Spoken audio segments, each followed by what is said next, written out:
Ant-Man, everybody's favorite comic book character. Oh wait, my bad, let me try again.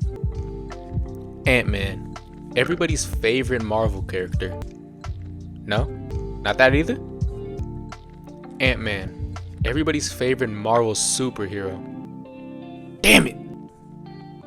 Ant-Man, everybody's favorite Marvel bug-related superhero. That one's my fault. My bad. Ant-Man, a Marvel superhero. He has had a long history in the comics where he does a lot of iconic things, good and bad. And I mean very bad. But it took him a while to find his way into the wildly successful Marvel Cinematic Universe. Initially planned as a very self-contained superhero heist movie directed by Edgar Wright before the first Avengers movie, one of Marvel's golden heroes was bound for the big screen. It just happened to be 2 Avengers movies later. Ant-Man has become a major part of the MCU since his introduction after Age of Ultron, and his trilogy could have been one of the best in the entire universe. But it strayed away from what made the character so great: his simplicity. In this video, I'm going to try to explain how Ant-Man's need to be more important in the wider cinematic universe ultimately ended up with him coming up short. You get it? Because he shrinks?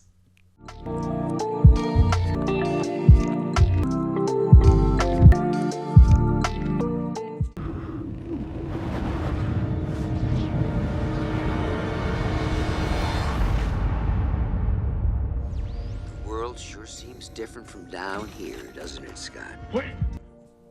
Like I said in the beginning, Ant-Man was initially planned to come out before the first Avengers movie, which would have made the lineup look a little more like the original Avengers lineups from the comics, without the Wasp. The plan was for Edgar Wright to create his heist film with Ant-Man without any real mention of the broader universe, but still allowing him to cross over into other movies. Everything was fine until Edgar had some scheduling issues. Marvel wanted Scott Lang to be more of a hero from the jump, including more connections to the MCU as a whole, and a lot more changes from the studio that ultimately led to Wright leaving the project due to creative differences. Peyton Reed was then hired to direct, and the film stayed pretty much similar to Wright's initial plan, but with the changes that Marvel had. It's okay. He can't see me. I can see you. He can see me. Hi, I'm Scott. After all that, it would seem like the film would be this disgruntled piece of trash. But surprisingly, the film was actually really good. The heist elements and the small stakes of the film were really interesting and made the characters ironically feel big in the scope of the film. The first Ant-Man movie was a treasure and an underrated piece of the MCU people don't talk about as much, but like they said, not all good things could last forever. How'd you do it, Scott? Do what? The card trick? Serious?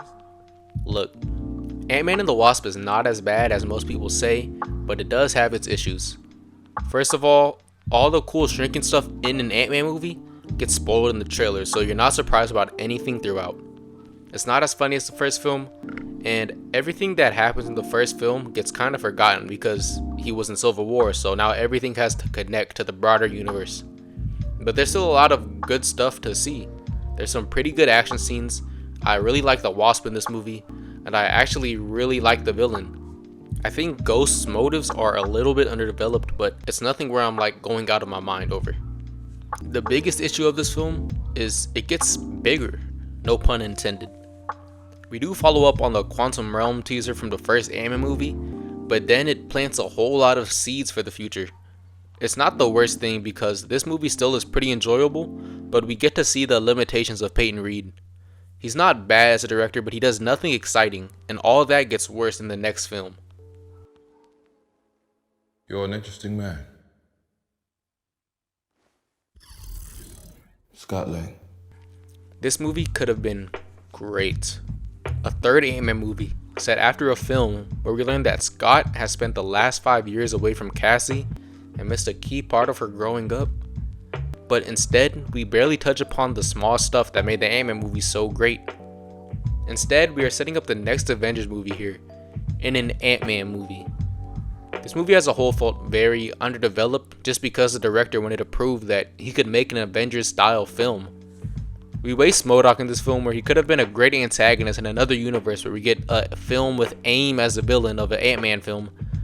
pretty much exactly what Nando v Movies talks about in his rewrite if you haven't seen, which you should because it's a really great video. How many Avengers I've killed? And you think you can beat me? I am Kang! Oh, scary! Oh, shiver my timbers! Shut up, man! We waste Kang, who I was really excited for, as he just kind of says, "I'm so powerful, look at me," but we don't really see him do shit. Bro gets packed up by Ant-Man and the Wasp, like come on now.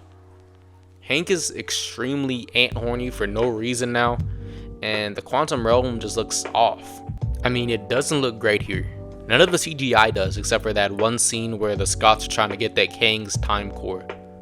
The main issue in this film is that they had the blueprint to start off, a small scale and personal story for Scott Lang. But when the movie continues to get bigger and bigger, they spend less time focusing on the character of Scott Lang, and rather just using him and these films to set up other films in a broader cinematic universe.